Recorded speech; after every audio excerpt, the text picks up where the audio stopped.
मार्क्सवादी लेनिनवादी पार्टियों के बीच वैचारिक एकता का सुदृढ़ीकरण और विकास। हो ची मिन्ह। सोवियत संघ की कम्युनिस्ट पार्टी की 20वीं कांग्रेस का वियतनाम लोकतांत्रिक गणराज्य में अन्य सभी देशों की तरह गर्मजोशी से स्वागत किया गया और इसे एक अत्यंत महत्वपूर्ण ऐतिहासिक घटना माना गया। कांग्रेस के बाद सोवियत संघ की घरेलू और विदेश नीतियों में उठाए गए नए कदम, कांग्रेस द्वारा इंगित जनता की क्रांतिकारी ऊर्जा का विकास, ये दर्शाता है कि साम्यवाद के निर्माताओं की कांग्रेस के महत्व का पूरी तरह से मूल्यांकन नहीं किया जा सकता है।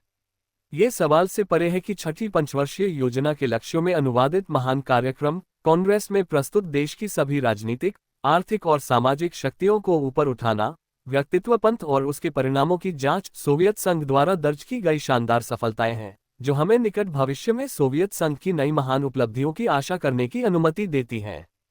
सोवियत संघ की कम्युनिस्ट पार्टी की 20वीं कांग्रेस द्वारा विभिन्न सामाजिक व्यवस्थाओं वाले देशों के बीच शांतिपूर्ण सह अस्तित्व, वर्तमान चरण में युद्ध को रोकने की संभावना, विभिन्न देशों में समाजवाद की ओर संक्रमण काल के बहुआयामी चरित्र पर स्थापित महत्वपूर्ण सैद्धांतिक सिद्धांतों ने दुनिया भर में शांति, लोकतंत्र और समाजवाद की शक्तियों को मजबूत करने में योगदान दिया है।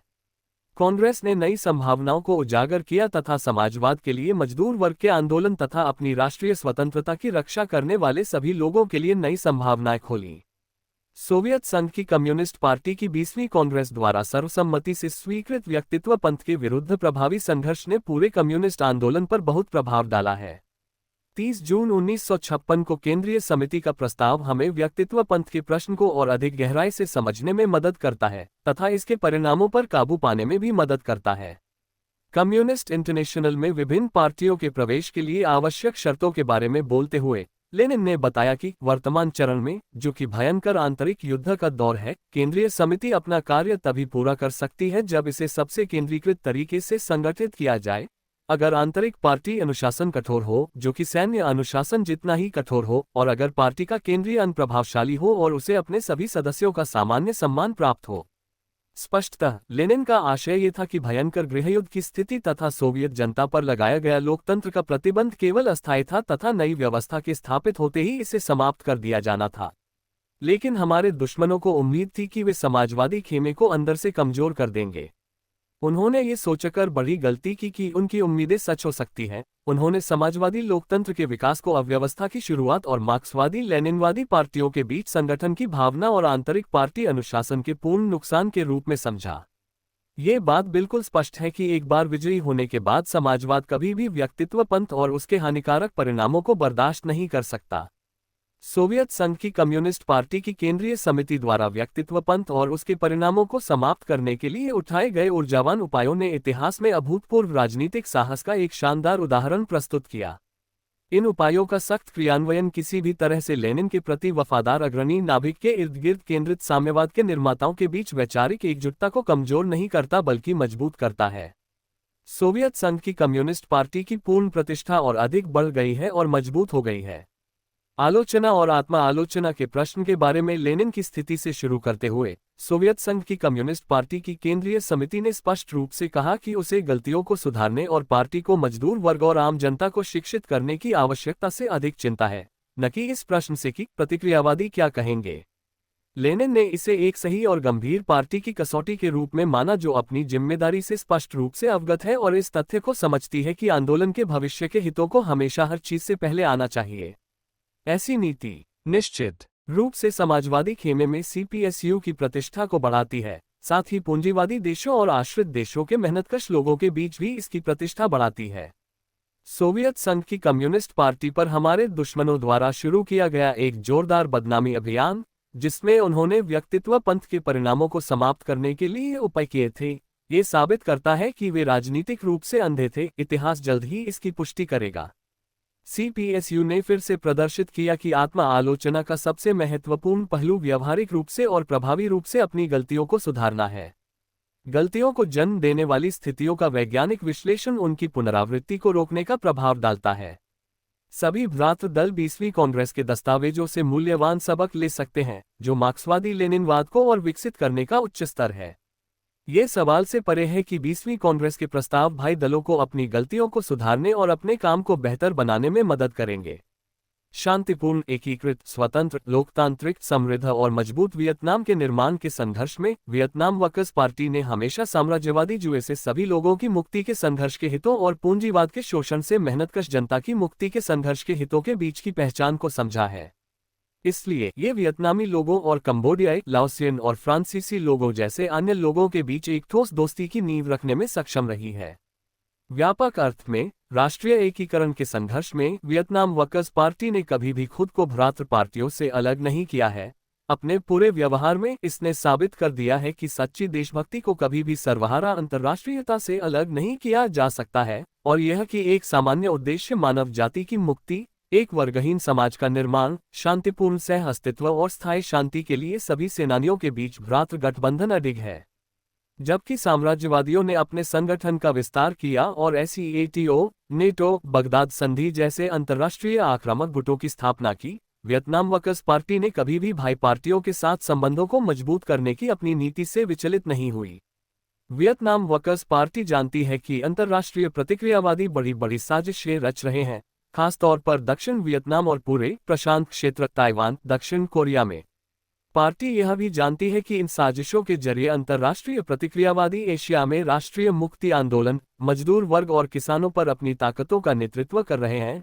इन साजिशों को अंजाम देते हुए साम्राज्यवाद विभिन्न देशों में मजदूर वर्ग की मार्क्सवादी लेनिनवादी पार्टियों के बीच वैचारिक एकता और भाईचारे की एकजुटता को कमजोर करने के लिए हर संभव प्रयास कर रहा है।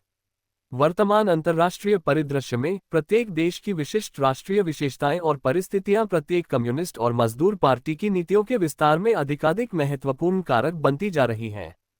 साथ ही मार्क्सवाद लेनिनवाद सभी पार्टियों के साझा संघर्ष का अडिग आधार बना हुआ है। इस संघर्ष पर अनुभवों का आदान प्रदान अपना पूरा अर्थ रखता है और इस या उस पार्टी के लिए उठने वाले प्रश्न किसी भी तरह से इस या उस पार्टी की अपनी चिंता नहीं है, बल्कि समग्र रूप से अंतर्राष्ट्रीय सर्वहारा वर्ग के साथ उनका महत्वपूर्ण संबंध है।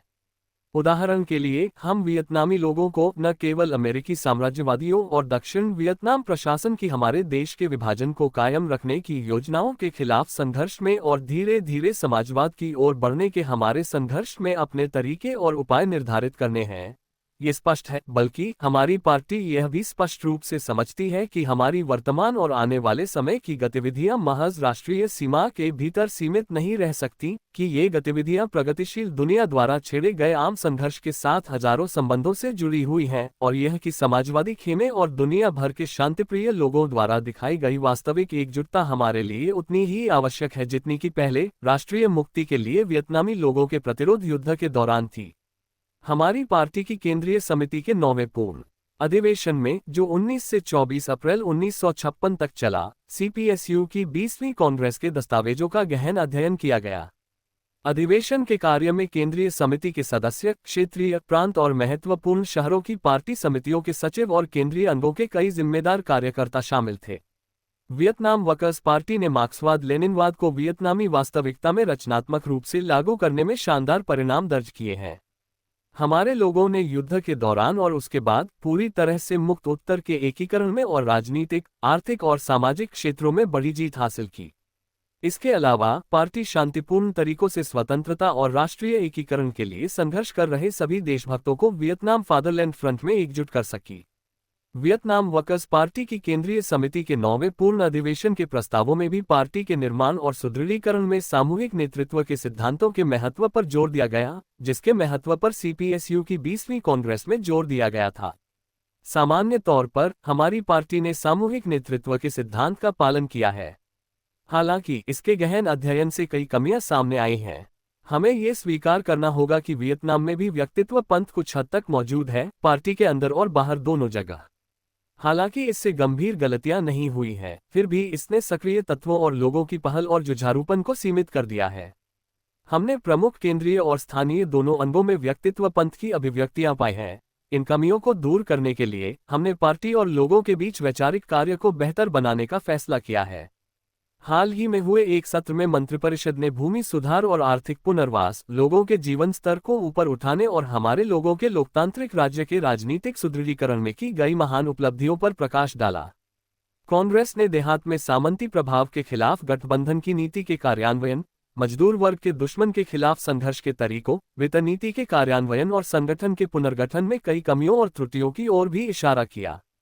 प्रेस और पार्टी की बैठकों में हमने लगातार सभी पार्टी सदस्यों से जनता के साथ अपने संबंधों को मजबूत करने और पार्टी की नीतियों को आगे बढ़ाने और लागू करने के दौरान दक्षिण की स्थिति को ध्यान में रखने का आह्वान किया है। हमारा संघर्ष अभी खत्म नहीं हुआ है। हमें अभी भी कई कठिनाइयों को पार करना है, खासकर हमारे देश के विभाजन और सही नीतियों के गलत क्रियान्वयन से उत्पन्न होने वाली कठिनाइयों को। हमें पूरा विश्वास है कि इन कठिनाइयों को दूर किया जा सकता है और हम विजयी होंगे, क्योंकि हमारी पार्टी को लोगों का विश्वास, समाजवादी देशों का समर्थन और दुनिया भर की प्रगतिशील ताकतों की सहानुभूति प्राप्त है। स्टालिन की गलतियों की कड़ी आलोचना करके और व्यक्तित्व पंथ के खिलाफ एक दृढ़ संघर्ष शुरू करके सीपीएसयू की 20वीं कांग्रेस ने हमें राजनीतिक साहस और लोगों में गहरे विश्वास का एक शानदार उदाहरण पेश किया है। वियतनाम वर्कर्स पार्टी व्यक्तित्व पंथ की आलोचना को ताकत का एक स्पष्ट सबूत और सीपीएसयू और विश्व क्रांतिकारी आंदोलन की एक बड़ी जीत मानती है। हमारे दुश्मन ने सोवियत संघ द्वारा दर्ज की गई महान उपलब्धियों के प्रभाव को कम करने और क्रांतिकारी आंदोलन को कलंकित करने के लिए व्यक्तित्व पंथ की आलोचना का उपयोग करने का प्रयास किया है, जो लगातार अधिक जीत हासिल कर रहा है। वे कम्युनिस्ट और मजदूर दलों के बीच भ्रम फैलाने और मेहनतकश लोगों के बीच फूट डालने की कोशिश करते हैं, लेकिन उनके प्रयासों को विफल कर दिया जाएगा। अन्य भाई दलों की तरह वियतनाम वर्कर्स पार्टी भी स्पष्ट रूप से जानती है कि सीपीएसयू का संघर्ष और उसकी भाईचारे वाली सहायता सभी लोगों की मुक्ति के लिए बहुत महत्वपूर्ण है। सोवियत संघ और उसकी कम्युनिस्ट पार्टी को कलंकित करने के लिए साम्यवाद के दुश्मन की सभी चालें निश्चित रूप से विफल होंगी। हम स्पष्ट रूप से जानते हैं कि हमारे साझा दुश्मन के शोरगुल से नई ताकतों और नई जीत के सामने उनके डर का पता चलता है। साम्राज्यवादी प्रतिक्रियावादी प्रभाव की लगातार बढ़ती जा रही कपटपूर्ण योजनाओं का सामना करते हुए अब पहले से कहीं अधिक हमें वैचारिक एकता को मजबूत करना होगा, कम्युनिस्ट और मजदूर दलों के बीच एकजुटता को विकसित करना होगा और मार्क्सवाद लेनिनवाद की शुद्धता की रक्षा के लिए अथक संघर्ष करना होगा, जो हमारा साझा खजाना है। मार्क्सवाद लेनिनवाद के सैद्धांतिक सिद्धांतों का अध्ययन करें और उन्हें प्रत्येक देश की वास्तविकताओं पर सही ढंग से लागू करें। हमें पूरा भरोसा है कि मार्क्सवाद लेनिनवाद के झंडे तले जीत निश्चित रूप से हमारी होगी।